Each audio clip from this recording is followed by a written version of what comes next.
안녕하십니까. 신경계와 인공뉴런에 대해서 발표할 의료 IT공학과 21학번 김성준, 김성훈, 김기룡입니다. 그럼 발표 시작하겠습니다. 목차는 다음과 같이 신경계와 관련된 내용들로 구성되어 있고 생체 신호와 생체 전기, 인공뉴런을 끝으로 발표를 마무리할 예정입니다.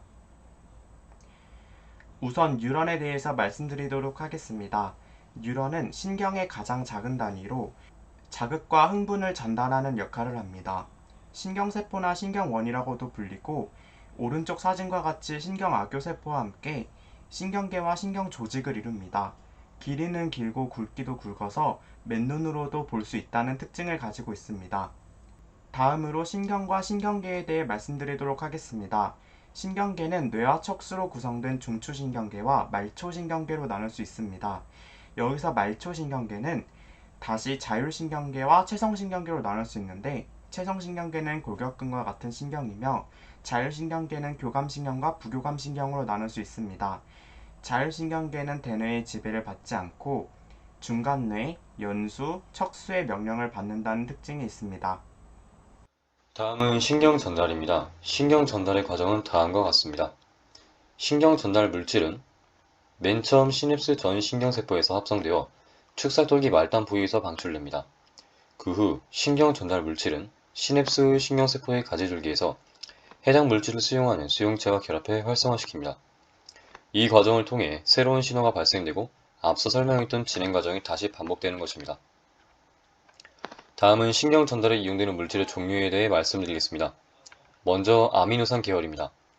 글루탐산은 신경 전달 물질 아미노산 계열 중 중추신경계에서 가장 흔한 신경 전달 물질입니다. 글리신은 뇌를 제외한 척수의 중추신경계의 억제성 시냅스에서 작용합니다. 감마 아미노티산은 뇌에서 대부분 억제성 시냅스의 신경 전달 물질로 작용합니다. 다음은 아민 계열입니다. 아세틸콜린은 근육의 자극과 기억과 학습의 필수적인 요소입니다. 또한 운동신경세포와 골격근 세포가 연접한 부위인 신경근 연접부에서 근육의 수축 기능에 대해 잘 알려져 있습니다. 노르에피네프린은 말초신경계에 속하며 자율신경계 내에서 흥분성 신경 전달 물질로 작용합니다. 세로토닌은 뇌의 여러 부위에 걸쳐 광범위하게 분비되어 수면, 분위기, 주의 집중, 학습과 연관된 작용에 기여합니다. 마지막으로 신경펩타이드 계열입니다. 신경펩타이드, 물질 P, 엔도르핀이 대표적입니다. 신경펩타이드는 비교적 짧은 아미노산 사슬로 이루어진 신경 전달 물질입니다. 물질 P는 고통을 인지하는 과정에 중요한 흥분성 신경펩타이드입니다. 엔도르핀은 통증을 완화시키는 진통 효과를 가졌습니다. 다음은 신경 전달 물질의 작용 원리입니다. 먼저 합성과 저장에 대해 말씀드리겠습니다. 기본적으로 화학적 시냅스에서 신경 전달 물질은 합성된 후 분비될 준비를 마친 상태로 저장됩니다. 아미노산인 글루탐산과 글리신은 체내에 풍부하게 존재하지만 다른 신경 전달 물질은 방출하는 신경세포에서 만들어지므로 특정 합성 요소가 필요합니다. 감마 아미노틸산과 아민계의 신경 전달 물질을 합성하는 요소는 세포체에서 만들어집니다. 만들어진 물질은 시냅스 소포 안에 고농도로 저장되는데 이때에 소포막에 존재하는 특별한 수송체 단백질을 필요로 합니다. 펩타이드 신경 전달 물질인 세포체의 조면소포체에서 긴 펩타이드의 형태인 전구체로 만들어진 후에 골지체에서 쪼개져 작은 신경 펩타이드가 됩니다. 골지체에서 떨어져 나와 신경 펩타이드를 간직한 소포의 형태인 분비소포는 축상 말단으로 수송됩니다. 다음은 신경 전달 물질의 방출입니다. 다음과 같은 과정을 거칩니다. 먼저 활동 전이로 인한 탈분극이 되면 칼슘이 세포 내로 유입됩니다. 칼슘 농도가 증가함에 따라 시냅스 소포들의 외포작용을 유도하고 신경 전달 물질이 시냅스 틈으로 방출됩니다. 외포작용에 의해 시냅스 말단의 세포막과 융합되었던 시냅스 소포의 막은 내포작용을 통해 소포의 형태로 복구됩니다. 복구된 소포에는 신경 전달 물질이 재충전되면서 방출 과정이 끝이 납니다. 마지막으로 제거 단계입니다. 시냅스 틈으로 방출된 신경 전달 물질은 다음 시냅스 전달을 위해 제거되어야 합니다. 시냅스 말단에 존재하는 신경 전달 물질 운반 단백질에 의해서 축상 말단으로 재흡수되거나 시냅스 틈에서 효소에 의해 분해되면서 제거가 이루어지게 됩니다. 다음으로 뉴런을 잘 이해하기 위해 생체 신호에 대해 설명해 보겠습니다. 생체 신호는 생체계에서 정보를 추출하는 데 사용되는 신호를 말하며 이때 필수로 사용되는 것이 생리학적 과정입니다. 생리학적 과정이란 신경 혹은 호르몬의 자극 제어와 물리적, 화학적 등 생체 역학적 활동과 정보 교환을 포함하는 복잡한 현상을 말합니다. 대부분의 생리학적 과정은 생물의 성질과 활동을 반영하는 신호를 가지고 이러한 신호들은 생체 화학적 신호, 전기 신호, 물리적 신호 같은 다양한 형태의 생체 신호가 됩니다. 이 생체 신호에는 다양한 형태가 있어 이를 통해 현대에 와서 많은 종류의 검사를 진행하여 생체기관의 생체 상태를 알 수 있는데요. 먼저 저희 발표의 큰 주제인 뉴런과 관련이 깊은 생체 전기입니다. 생체 전기에는 뇌전도, 심장과 관련된 심전도, 그리고 안구전도와 근전도가 있습니다. 또한 자기장의 형태인 생체 자기에는 뇌자도와 심자도가 있으며 적외선, 압력, 소리 등으로 혈압, 맥파, 심장 소리를 들으며 상태를 파악할 수 있습니다. 생체 신호 중에서도 생체 전기는 우리 몸에 전기가 흐르고 작동한다는 것을 발견한 이후부터 본격적인 연구가 시작되었는데요. 생체 전기는 생물체 내부에서 발생하는 생명활동의 하나로 뉴런을 통한 전기 신호를 보면 알 수 있습니다. 주로 세포 단위에서 이온 펌프를 인한 전이차에 의해 발생하고 생명체에서 정보를 교류하기 위해 근육을 움직이거나 장기의 기능을 유지하고 생명을 유지하기 위해서 쓰입니다. 이 생체 전기의 역사는 1687년 이탈리아의 해부학자 스테파노 로렌치니가 상어 해부 도중에 생체 전기를 감지하여 이를 증폭시켜 누런을 통해 상어 내로 신호를 보내는 기관을 발견했는데요. 이것을 로렌치니 기관이라고 합니다. 또한 1786년경 루이지 갈바니 교수가 해부된 개구리 다리에 전기를 통하게 하여 신경을 자극하여 다리를 움직인 실험이 있습니다. 생체 전기 중에서도 뇌전도에 관해 말씀드리겠습니다. 뇌전도는 다른 말로 뇌파라고도 불리는데요. 뇌 안의 신경활동에 의해 발생하는 전기적 신호를 대뇌피질 또는 두피에서 기록한 것입니다. 뇌 활동을 측정할 수 있는 그나마 가장 간단한 방법이기 때문에 뇌전증, 치매 진단의 의료용에서부터 여러 과학 인터페이스 기술에 이르기까지 용도가 다양합니다. 이 뇌파의 발생에 대해서 말씀드리겠습니다. 해부학적 구조를 보면 뇌는 두개골 밑이 거미막과 연질막 같은 여러 막으로 되어 있는데요. 각각의 내막 사이사이에는 얇은 틈이 있습니다. 특히 거미막과 연질막 사이에 있는 공간에는 뇌 척수액이 지나가는 매우 중요한 공간이기 때문에 지주막하강이라는 말로 따로 부릅니다. 이러한 틈 때문에 뇌의 한 부위에서 뇌파가 방출되어도 틈을 통해 사방으로 퍼져나가기 때문에 뇌 전역에서 뇌신호가 관찰될 수 있습니다. 앞서 언급했듯이 뇌파는 뇌전증을 진단하기 위해 아주 흔히 사용됩니다. 뇌파는 수면장애, 마취의 깊이, 혼수상태, 뇌병증과 뇌사를 진단하기 위해 자주 사용되며 그 외에도 종양, 뇌졸중, 기타 국소적 뇌의 장애를 진단하기 위한 1차적인 방법으로 사용됩니다. 뇌파 검사는 전기 현상이 발견되고 활동전류의 개념이 형성된 1600년대에 시작되었습니다.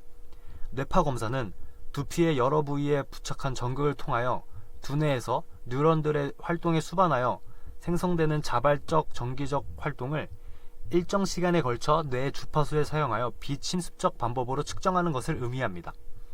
그러나 침습적인 방법을 사용하는 특별한 경우도 있습니다. 뇌파의 종류는 크게 5가지가 있는데요. 먼저 델파파입니다. 델파파는 0에서 4Hz를 가지는 뇌파이며 일반적으로 수면 상태에서 나오는 뇌파이고 뇌 전역에서 전방적으로 관찰할 수 있는 신호입니다. 다음은 세타파입니다. 세타파는 4에서 8Hz를 가지는 뇌파이고 체면 및 졸음 상태에서 나오는 뇌파입니다. 다음은 알파파입니다. 알파파는 8에서 13Hz를 가지는 뇌파이고 델타파와 세타파가 비각성 상태에서 나오는 뇌파라면 알파파부터는 본격적인 각성 상태의 뇌파입니다. 다음으로 베타파인데요. 베타파는 13에서 30Hz를 가지는 뇌파를 말하며 각성 상태의 뇌파이고 일상적인 인지작용과 사고활동 시에 발생하는 뇌파입니다. 따라서 평소에 가장 강력하게 활동하고 가장 측정하기 쉽습니다. 마지막으로 감마파인데요. 감마파는 30Hz 이상의 진동수를 가지는 뇌파이며 극도로 긴장하거나 흥분 상태에서 나오는 고진동수의 뇌파입니다. 감마파부터는 뇌파의 측정과 유지가 어렵기 때문에 연구가 활발히 진행되고 있지는 않습니다. 마지막으로 뇌파의 장단점에 대해서 말씀드리겠습니다. 뇌 영상 기법 중에서 뇌파는 MRI와 CT와 같은 고해상도의 해부학적 영상 기술의 출현에 따라 이전보다 사용이 감소되고 있습니다. 뇌파의 가장 큰 단점으로는 자기장과 전자기파에 의한 왜곡 발생과 과학 실험 시에 다수의 검사자가 필요하여 도출된 결론을 일반화하기 어렵다는 것입니다. 하지만 이러한 뇌파는 장점도 분명히 있는데요. 다른 뇌 영상 분석 방법과는 달리 초단위가 아니라 밀리세컨드의 단위를 쓰기 때문에 인체의 반응이 일어나는 족족 어떤 행동인지 읽을 수 있습니다. 이 말은 시간의 성도가 높다는 뜻이고, 시간의 성도가 높으면 신경 반응 처리의 단계를 보여줄 수 있습니다.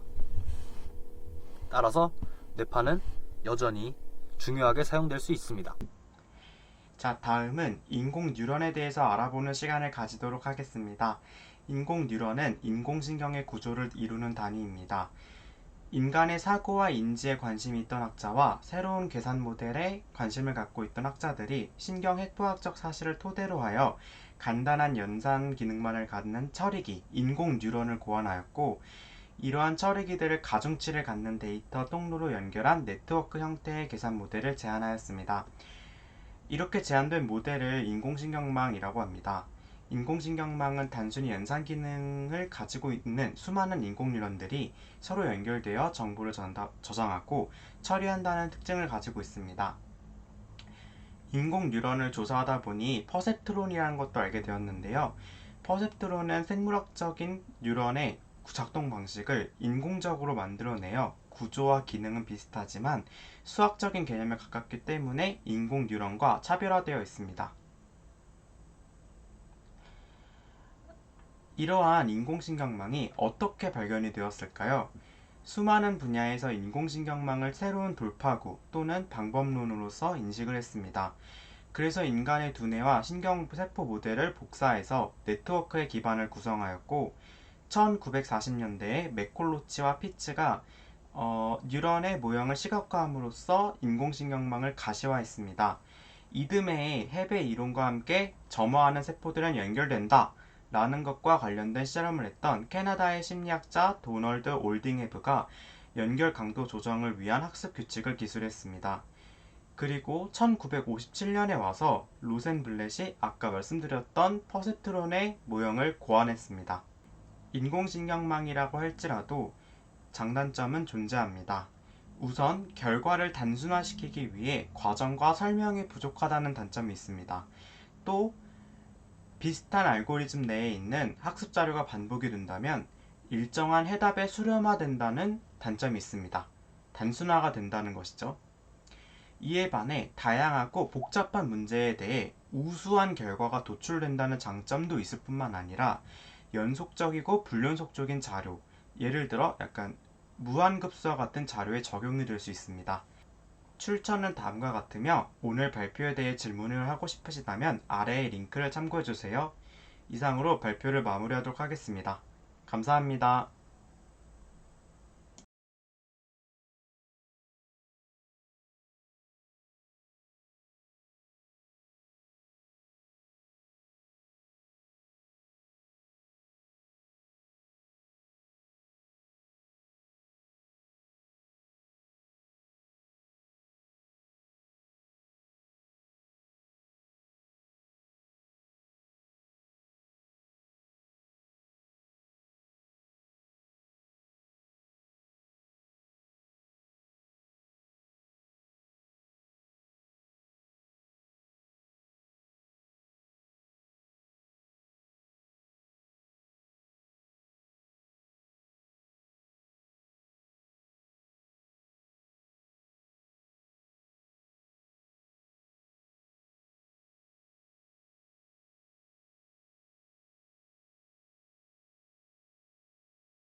수 있습니다.